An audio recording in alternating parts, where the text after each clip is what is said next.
Ok, chúng rệp xua bong bóng và có một kênh channel YouTube kỳ xa súng dương bàn vợ tập lập mà chụp khnia mà đón tiết hay còn năng từ chạy rồng lệch có đôi chia mà spy vô nơi trong lại đang tích tôi tẹt tôn năng ca pra tu sắp để bong ôn trong đầu lối á bong bóng là còn pra cao impel mình chẳng bong bóng pra cao impel mà nó p để bong ôn trong chạy lối rồi có đầu lối bong ôn vừa mạch tứ bong ôn thử choประมาณ cay mà chẳng này chẳng cứ vừa bá bong ôn phụ bọt vì sao nhóm nó p là nhóm thời chẳng cứ vừa hạ mền tên chẳng ngày nhưng mà chạy lấy bong ôn nghi xua mền tên đời bong ôn còn tầm miền cam thi muối nè cam thi nè cam thi cam ID này chia cam thi bọc cầm con mất phone mỏng chẳng chia bọc pon cao impel chẳng bong ôn trôi một trong Play Store hay đón cam thi năng từ nữa đón cam thi cam ID năng này cam ID bong ôn đón tới tại sao thì nhung đòn hái là nhung xung update nó bây giờ bong ôn đòn hái viên năng lột máu cái lại ní hay cái lại trong tu sắp bảo bong ôn đấy nè chắc nó bây giờ bong ôn đòn đấy bong ôn cho trôi từ bài chung ở chui chạy tha nó bây giờ bong ôn mấy cho trôi tới cho ba chỉ kia ai bong ôn này hay ai bong ôn bong pin lên tu rồi sắp bong pin lên tu rồi sắp rồi bong ôn chắc nó bây giờ bong ôn trôi từ không tôi lại nhung trôi bán để xa té việc tầm update mà những họ lấy dùng trôi nóng tiền chẳngចូលទៅវារងចាំតិចបងប្អូនដោយសារតែវាទំអាប់ដេតបាទអញ្ចឹងនៅពេលដែលបងប្អូនចូលគេឲ្យបងប្អូនបំពេញលេខទូរស័ព្ទហើយបាទអញ្ចឹងដោយសារតែរបស់ខ្ញុំបំពេញហើយអូខេខ្ញុំចង់ចេញវិញក៏បានឥឡូវមួយហោះខ្ញុំចេញវិញសិនបាទខ្ញុំចេញវិញសិនណាចេញហើយនេះដល់ពេលដែលបងប្អូនថ្មីដោនឡូតហើយបងប្អូនចូលទៅនេះចូលទៅគឺវាចេញបែបនេះ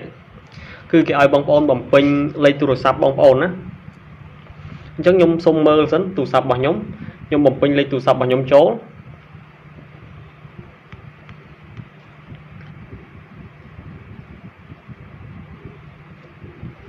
សុំទោសបាទនេះគឺជាលេខទូរស័ព្ទរបស់ខ្ញុំនៅពេលដែលខ្ញុំបញ្ចូលលេខទូរស័ព្ទរបស់ខ្ញុំចូលហើយខ្ញុំចុច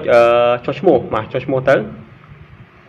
ដល់ពេលនោះយើងរងចាំខាងទូរស័ព្ទនោះផ្ញើសារមកអូខេយើងចុចទទួលសារដោយសារតែទូរស័ព្ទនឹងជាលេខរបស់ខ្ញុំអញ្ចឹងខ្ញុំទទួលសារបានអូតូតែម្ដងណាហ្នឹងហើយអញ្ចឹងអ្នកសារបងប្អូនយកសារខាងលើហ្នឹងពី Cam ID ផ្ញើមកយកមកបំពេញមកអញ្ចឹងខ្ញុំបំពេញទៅដាក់ចុះឈ្មោះបាទពេលដែលចុះឈ្មោះទៅគឺវាចូលទៅក្នុងប្រព័ន្ធទូរស័ព្ទបងប្អូនហើយមានឈ្មោះបងប្អូនទៀតអញ្ចឹងចាំតិចសិន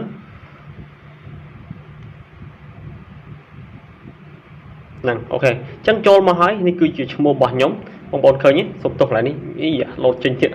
ដោយសារតែខ្ញុំទៅអាប់ដេតបងប្អូនអញ្ចឹងវារៀងរអាក់អួលតិចបាទប៉ុន្តែបងប្អូនចូលមកគឺបំពេញដដែលទេបាទនឹងពេញអញ្ចឹងហើយវាចេញអញ្ចឹងហើយហ្នឹងនេះគឺជាឈ្មោះរបស់ខ្ញុំនៅពេលដែលបងប្អូនពេញទៅនឹងចេញឈ្មោះបងប្អូននៅកន្លែងហ្នឹង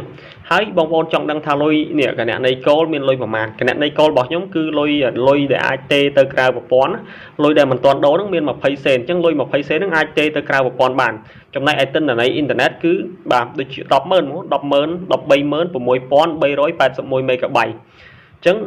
នេះគឺជាចំនួនមេហ្គាបៃរបស់ខ្ញុំអ្នកខ្លះជាចំនួន G អញ្ចឹងនេះជាចំនួន130000ដូចជា 100G ហ្មងណា 100G ជាងណាក្នុងរយៈពេលដាច់ហ្នឹងគឺនៅថ្ងៃទី23 ខែ 4 បាទ23 ខែ 4 នោះអញ្ចឹងនៅឆ្ងាយទៀតនៅយូរទៀតណាបងប្អូនហើយអញ្ចឹងបងប្អូនស្គាល់ថាតើនៅពេលដែលយើងចង់ដូរលុយយើងដូរមិនបងប្អូនបញ្ចូលលុយទៅ1រៀលឬក៏2រៀលទៅបញ្ចូលមកកន្លែងនេះហើយចូលមកកន្លែងហ្នឹងមាន2រៀល3រៀលអញ្ចឹងបងប្អូននេះមើលសេវាកម្មគេនេះគេមានបងប្អូនឃើញទេទទួលបាន 10G និង1000នាទីហើយនឹង1000សារគឺ$2ក្នុងមួយសប្តាហ៍បងប្អូនចង់ភ្ជាប់អាហ្នឹងក៏បានបងប្អូនចង់ភ្ជាប់$4ក្នុងរយៈពេលមួយខែក៏បានហើយទទួលបាន 25G ជាធម្មតាបងប្អូនឃើញរបស់ខ្ញុំគឺខ្ញុំភ្ជាប់$6ក្នុងមួយខែអញ្ចឹងបើខ្ញុំបងប្អូនឃើញតមួយខែបានដាច់បាទ 130,000 មេហ្គាបៃតជាងនេះតើប្រើមួយខែបានដាច់អស់បាទអញ្ចឹងខ្ញុំភ្ជាប់នេះ 50G $6ក្នុងរយៈពេលមួយខែនេះគឺជារបៀបនៅក្នុងការឆែកមើលទូរស័ព្ទដែលបងប្អូនប្រើ97មិនចាំបាច់ទៅសួរគេទៀតទេថាតើត្រូវដូរលុយបែបណាត្រូវឆែកលុយបែបណាកុំសួរគេខ្មាស់គេបងប្អូនសម័យនេះហើយយើងមានតែ app Cam ID មួយគឺយើងទទួលបានព័ត៌មានជាច្រើនហើយងាយស្រួលក្នុងការតាមដានទិន្នន័យដូចជាលុយដែលយើងនៅសល់ទៀតបាទអរគុណចំពោះការទស្សនាជួបគ្នានៅវីដេអូបន្តបាទ